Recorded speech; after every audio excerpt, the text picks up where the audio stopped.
Good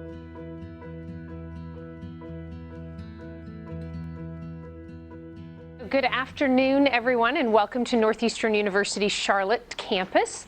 For how many of you is this your first visit to our campus? See a lot of new faces. Allow me to do a couple introductions and tell you a little bit about the campus before we start our program today. My name is Cheryl Richards, and I have the pleasure of serving as the CEO and Regional Dean of this campus of Northeastern University. Many of you may know the name Northeastern University as a 115-year-old institution based in Boston. Mara here is one of our students out of the Boston campus who is living in Charlotte on co-op. Doing a co-op with Clean Air Carolinas. And that's really one of the signatures of a Northeastern University experience, is that we ask our students to come to Boston, but then we ask them to leave Boston and go experience the world by way of 6-month work experiences where they integrate their academic studies with real work experience and figure out what it's like to actually apply their learning in a real setting. So our co-op experience, we're glad to have Mara here as one of our students. She'll be leaving us to go back to Boston this semester. We bring students to the Charlotte area from our Boston campus. We also offer classes here in Charlotte for graduate students, and we have several of our students in the audience. Raise your hand. See a few students here in our Masters of Sports Leadership program, as well as our Master in Leadership program. And we opened our doors here in Charlotte about 16 months ago, offering 8 master's degrees that were very industry targeted for the sectors that support the areas in the Carolinas. You are among the first group audience to hear that this week we are announcing the addition of 9 additional graduate degree programs. 7 of those are master's degree programs, and 2 of those are doctoral programs. And they are the first 2 doctoral programs that have been approved through the North Carolina system for an institution that is not permanently residenced in North Carolina. So great accomplishment for us in just the 16 months we've been open here in Charlotte. Beyond our students, we have a very strong commitment to the Charlotte community, and one of those commitments, we would like to engage in dialogue around things that are of importance to our community. So about 7 months ago, we started this series called Local Leaders Global Impact, where we pair one of our local leaders in the community with one of our global experts from our Northeastern University faculty or staff. And today, you will have the pleasure of hearing from both our local leaders and global leaders here by way of our discussion on the ethics of and role of sports in our society. So let me take a moment to introduce you to our 2 distinguished panelists who made me put on my very tall wedges today so that I could stand next to them, 2 former basketball players there. Many of you know Fred Whitfield. Fred is the president and COO of the Charlotte Bobcats Sports and Entertainment. Something. That's correct. Is that right? I got you. Sports and entertainment, not just the Charlotte Bobcats. Many of you know Fred has had a strong commitment to our community, not just by way of the Bobcats, but also many of the events that happen at the Time Warner Cable Arena, which they also manage and operate there. Prior to joining the Bobcats, though, did a little stint there with Jordan Jordan Apparel, and also has held positions with the Washington Wizards and as Director of Player Development for Nike Basketball. Fred actually is Dr. Fred, if we were to be formal about this, because he holds his JD degree from North Carolina Central University School of Law, also obviously has his bachelor's and master's degree. And Fred's wife is an alum of our MBA program. I always like to say that. So we love having you here. Thank you. Thanks, Fred, for joining. He couldn't tell me no. Could not tell me no. Thank you. No, seriously, Fred, appreciate you being here. Thank you. Let me introduce you to Peter Roby. Peter Roby is our athletic director at Northeastern University, and prior to that role was the director of our Center for Sports in Society, which Peter can talk at length about in his discussion, in his comments today. The Center for Sport and Society is really about making positive social change in the world using sports as a vehicle. So very timely and very appropriate for our conversation today on the ethics and the role of sports in our society. Like Fred, Peter had a career outside of athletics and worked with Reebok, and also was the vice president of marketing there at Reebok. Peter recently came out of what we call sequester or witness protection, as you might call it. He recently served on the NCAA selection committee for the basketball tournament. So we're glad to have you out and in Charlotte, Peter. I had influence there, but not on the FAA. So if your flights are delayed, that sequester has nothing to do with me. Exactly. Those of you may know our media personality here by his picture in the Business Journal. Needs no introduction. Eric Spanberg. Thank you, Eric, for moderating yet another discussion. I'll turn it over to you. Well, these guys wanted us to sit down because my height can be intimidating, as everyone knows. Try and not delve into that too much. Glad you didn't wear your wedges. Yeah, that's right. But I look good in them. So these are, for those who've been here before, these are pretty informal, casual conversations. I'll ask a few questions and let our panelists share their expertise, and then y'all can ask the really good questions at the end. But there are a couple of things I want to just sort of take care of. One light, one not so light. It's probably not light to Fred, but can you dispel the notion that I'll be the next coach of the Bobcats? Can you take care of that, Fred? Well, we're looking at all potential candidates. Okay. Don't take yourself out. All right. So that was the big news this week. Can you offer a thought or two on what's next? Just a thought. First, we as an organization want to thank Mike Dunlap for all that he did during the year that he was here with us, and wish him the best moving forward. We have a plan and we have a strategy to get better. I think he assisted us this year in starting to move that plan in the right direction. But after meeting with Rod Higgins, our president of basketball, and Rich Cho, our GM, decision was made to move in another direction. But our strategy of getting better has not changed. We have a young core of players. One of our players is the youngest player in the NBA, or was this year, Michael Kidd-Gilchrist. He just turned 19 during the season. Bismack Biyombo is the 10th youngest player in the league. He turned 20 during the season. And those two young men will be part of our core moving forward. And when you think about our sort of elder statesman that played a lot of minutes, well, he's 24 years old, Gerald Henderson. So we've got a very young core talent. Now it's about developing and continuing to develop those players and adding pieces to it. And we'll have a top 5 pick in the draft this year and potentially another first-round pick this year. We could have as many as 3 first-round picks in next year's draft, and it's projected to be one of the strongest drafts in years. And we'll have up to $21 million of salary cap space going into this summer potentially. So there's a lot of flexibility there, and the goal is to use all of that flexibility. And Michael's made it very clear that he's willing to spend whatever it takes to put a winning team on the floor. And I'm responsible for the business operation of the organization, and we've tried to do everything we can to really put our organization in a position such that when we win, that we'll be sold out every night.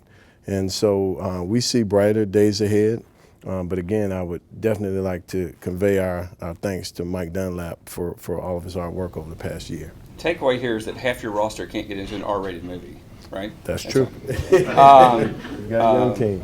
It is on a much more serious note. It's been about 10 days, obviously, since the Boston Marathon bombing. And Peter, your campus is located, obviously, near the site of those events.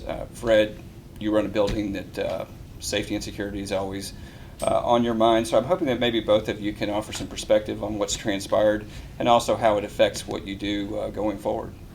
Peter, you want to start? Yeah, no, I'd be happy to. We're literally right around the corner from Boylston Street.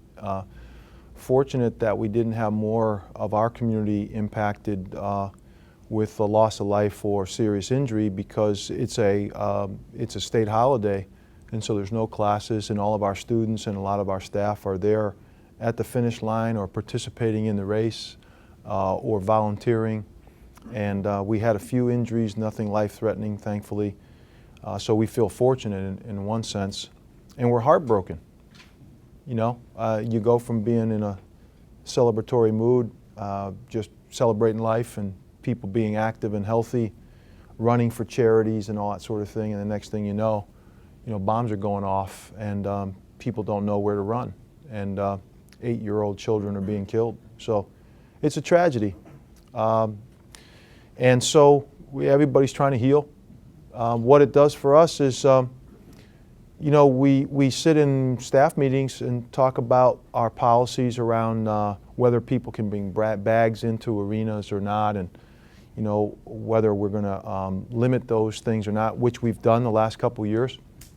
And we've gotten some people that weren't happy with us because it's an inconvenience. You know, they come from work or they're coming from somewhere and they don't have a place to leave their bag, and now they've got their bag, and what do? They got to walk back to the car, or, and we feel badly about that. And yet, when you know, we were trying to impart to people that we were trying to just maintain as much safety as we could control. And now you have this kind of incident, and it puts it all in perspective. And so, you know, you just hope that people will appreciate that the efforts that you take to protect people, even when people think, well, why in the world would we ever worry about somebody bringing a bomb into Matthews Arena? Well, why would we ever have thought that anybody would leave a bomb on the streets of Boston at the finish line of the marathon? You just never know. So. Fred, you know, not only the 41 Bobcats games you have a year, obviously it's probably, close to 200 when you factor in concerts and other events. How, if at all, does this change your approach? And just talk a little bit about security as a general issue for you. Well, you know, just ironically, the day of the bombing, our Deputy Commissioner, Adam Silver, happened to be visiting our arena. And as we got the news, you know, immediately, you know, a light went off in his head, and he said, wow, well, you know, we got to think about even more heightened security as we finish the regular season and get ready to go into the playoffs. But you're exactly right. You know, we run and manage Time Warner Cable Arena. Our goal is to have 200 events in our building that literally will hit every demographic, every genre of music you can imagine, every family show that we can attract, and the Democratic National Convention, which we hosted. So obviously we've been really at a high alert level coming out of the DNC, and having worked with the Secret Service, the local police, the state police, you name it, to make sure that we didn't have an incident during that time. So we really haven't backed off of most of our heavy security procedures, but we're going to be even more alert going forward. Because, you know, any given night we've got 20,000 captive, a captive audience of 20,000 people that are just there to have fun, and we want to do everything that we possibly can to try and prevent anything from happening in our building. I'm assuming that for both of you, the big dilemma or trade-off is customer convenience and satisfaction versus how much risk is reasonable. Is that fair to say? It is, and I mean, to Peter's point, you know, it is somewhat inconvenient for a fan not to be able to bring a bag in the arena, or to have to now walk through metal detectors, which, you know, we installed even prior to the Democratic National Convention, or the hand wands. You know, people oftentimes feel like we're being a little insensitive to their person. And, you know, fortunately, people understand that not everybody that comes into our arenas or to any venue has the best thing in mind. So our fans, and we try to do it in a very respectful way, have been very understanding, and I think appreciative that we've taken the security to a higher level. Yeah, and the world's changed since 9/11. We all know when we go to the airport now that we have to plan accordingly, and that there are things that go on at the airports now that never used to go on. And sometimes it takes those kinds of tragedies to bring about those kinds of changes, but it's now become part of our life, and we understand it. And I think the same is true in what we do. I think people have become resigned to the fact that we're not doing it to inconvenience them, we're doing it to protect them. And when issues, incidents like the ones that happened at the marathon happen, I think everybody says, now I get it. And so I think they'll be much more forgiving with respect to that. Let's talk a little bit about ethics in sports. Why not? That's kind of the theme. Peter, I'm going to let you start, because so much is going on in college sports and even at the NCAA itself right now. Can you talk a little bit about, you know, this vast panorama of potential problems, rules, all those things? What are the ones that give you the most sleepless nights right now? Well, academic integrity is always going to be one that's important and a priority for me. you know, I got into this business because of the influence of my college coach when I played and how he showed me what it could look like when a coach was an educator. And he had our best interests in mind and tried to help us become the kind of men that we wanted to be. And so that's been my goal. That's been the value that we've brought to our work, is we're educators and we want to help develop young people for a life of fulfillment and achievement. And we just happen to use sport to do that.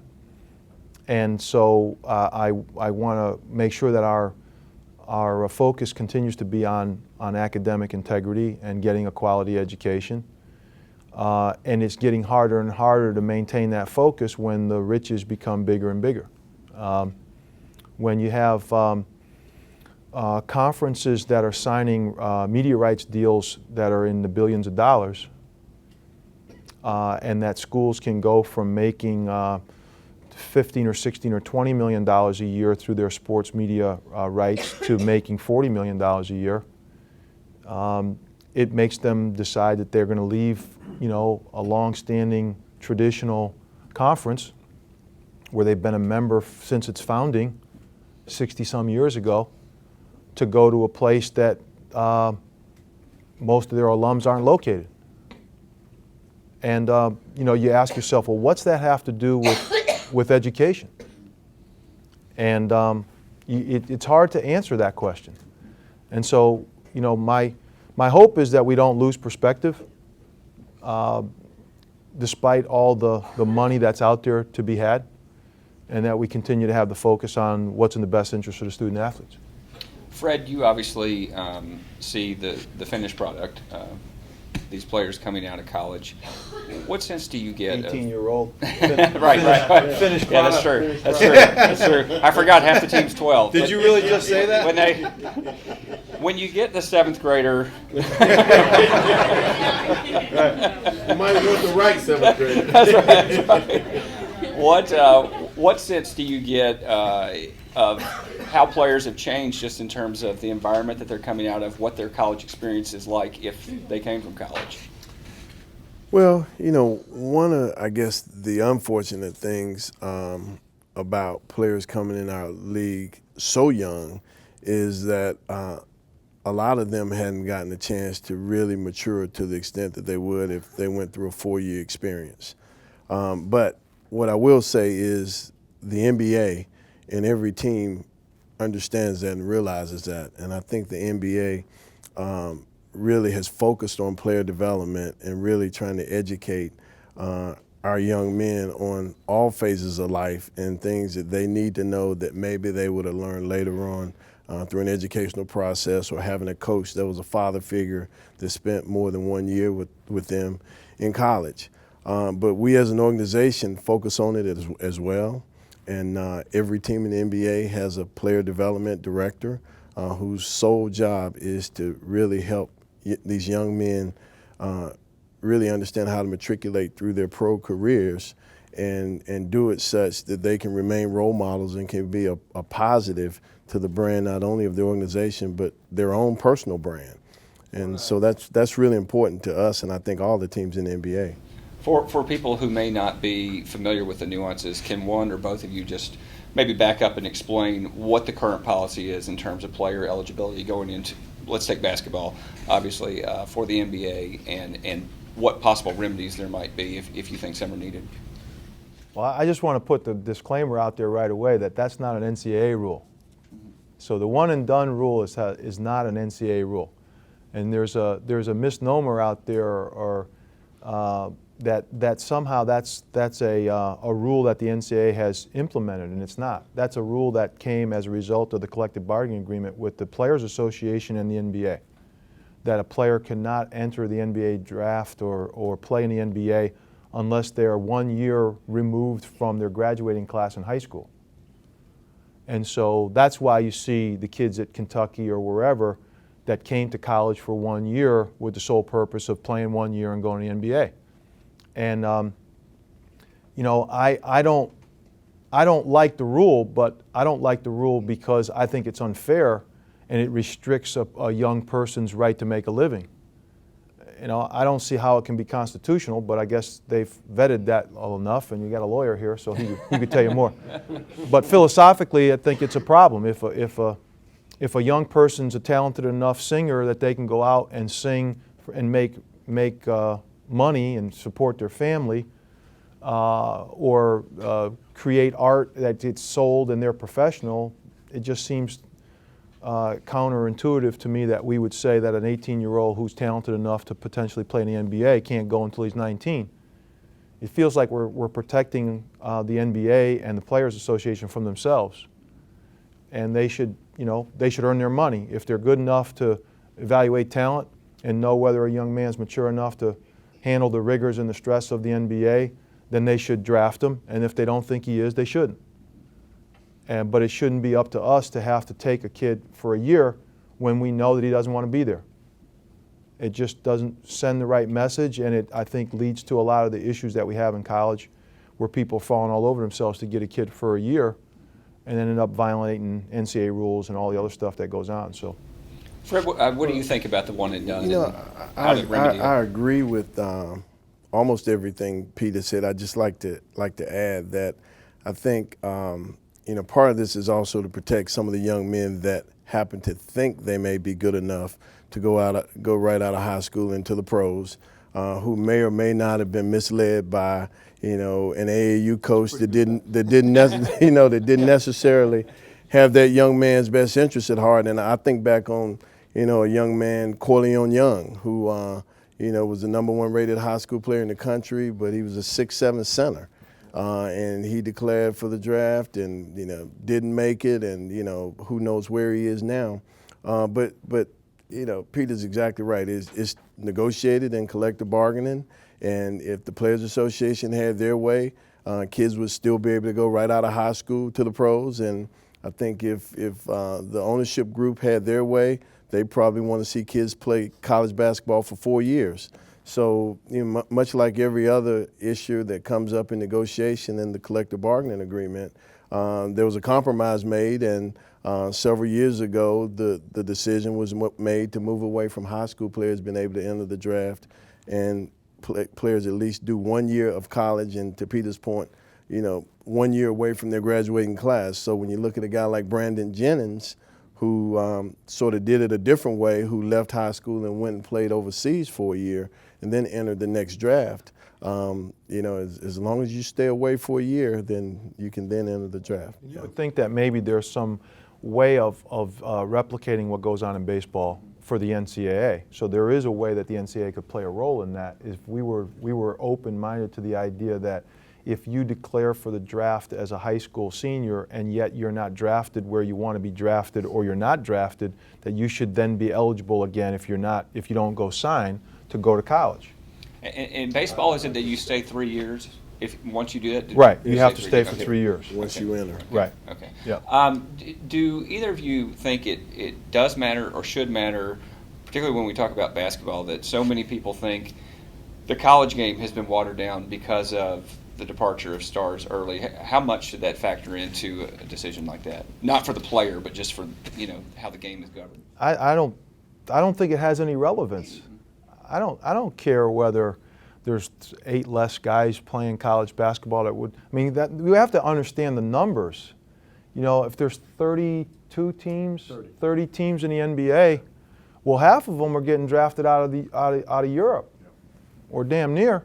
So how many are we talking about? So if there's 4 or 5 or 6 guys in a draft that are coming out of college early, it's not watering down college basketball. Trust me. I mean, you can't tell me that the Louisville team was watered down, huh? Come on. That was a really good basketball team, and they played another really good basketball team. So coaches adapt. Their recruiting reflects that they may have a kid on their team who may only be there for 1 or 2 years. They're having conversations with their athletes about what they'd like to do, and in most cases, they're giving them good, sound advice about whether they should come out in the draft or not, so that if they have a sense early enough, they'll recruit accordingly to make sure that they have somebody to replace that young person when they declare for the draft. So I think all that stuff is nonsense. I think the average fan doesn't see any of that. They love the competition that goes on in college, the pageantry of it, the competition, the passion, and yeah, I don't see it being that big a deal. You know, I agree. Again, the one thing that always comes back to my mind, you know, having represented players as a sports attorney, is that, you know, 2 or 3 hard cases of a kid that, you know, felt like he was good enough to go, didn't go to college, wasted an opportunity to get a free education and be able to do something else positive in life. But I agree, the competition is still great. You know, I think, you know, in some instances, kids leaving early create more parity. When schools like Butler can keep their players for 4 years, or VCU can keep their players for 4 years, develop and really mold themselves into a better team unit, they've got a chance to go much further into the tournament. So, I mean, you can really look at it, you know, either way. But again, you know, I agree with Peter that, you know, every young person that has a skill and a talent to go be able to earn a living should have that right. But again, you know, if you're an owner, you know, one of the things you would love to do is be able to see and watch a player develop before you make a large or huge investment, rather than always have to draft on potential and potential upside, which is what we oftentimes find ourselves doing now. The professionals would love for us to invest those monies for 4 years before they have we to can see invest. the finished product. The training room, the weight room, the nutritionist, the yoga. All of that. Peter, you mentioned the spiraling of the television rights in college sports.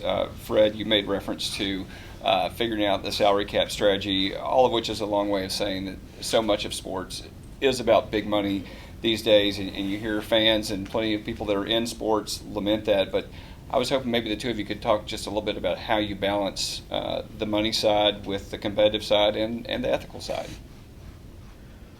Well, you know, at our level at Northeastern, we don't make any bones about the fact that we're not making money.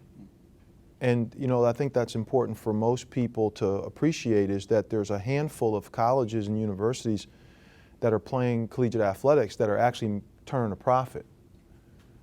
And that if they're not being subsidized by the institution, that the revenues that they're generating are just offsetting the expense.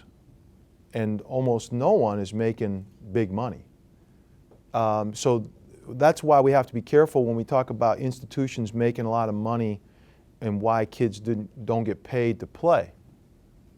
The institutions aren't making a lot of money.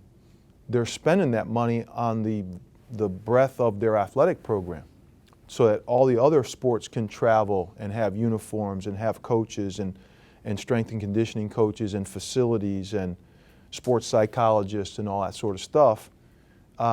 So at our level, what we're trying to do is, how can we generate enough revenue to take some pressure off the institution's need to fund our program, so that that money can go to other things within the institution that are priorities. I mean, one of the decisions that I had to make 3 years ago is I discontinued the football program at Northeastern after 74 years.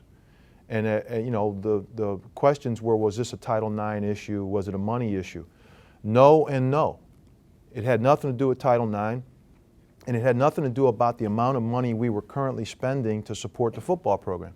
But it did have to do with, when you tried to figure out how could you make that program more competitive so that those student athletes could have a better, positive student athlete experience, it became clear that our facility was not up to par with those we were competing against. And so we weren't recruiting the highest level player. So when I evaluated the program, I said, okay, what do we need? $20 to $25 million to upgrade the facility. Now, you have to ask yourself, is that the best use of money for the institution, regardless of whether it goes to athletics or something else? And I couldn't in good conscience say that that was the best use of the money. So if that's not going to be the option, then it didn't seem like the status quo was appropriate. And so that's where you try to balance the monies invested with what's in the best interest of the institution and being competitive. That all kind of came together in that example.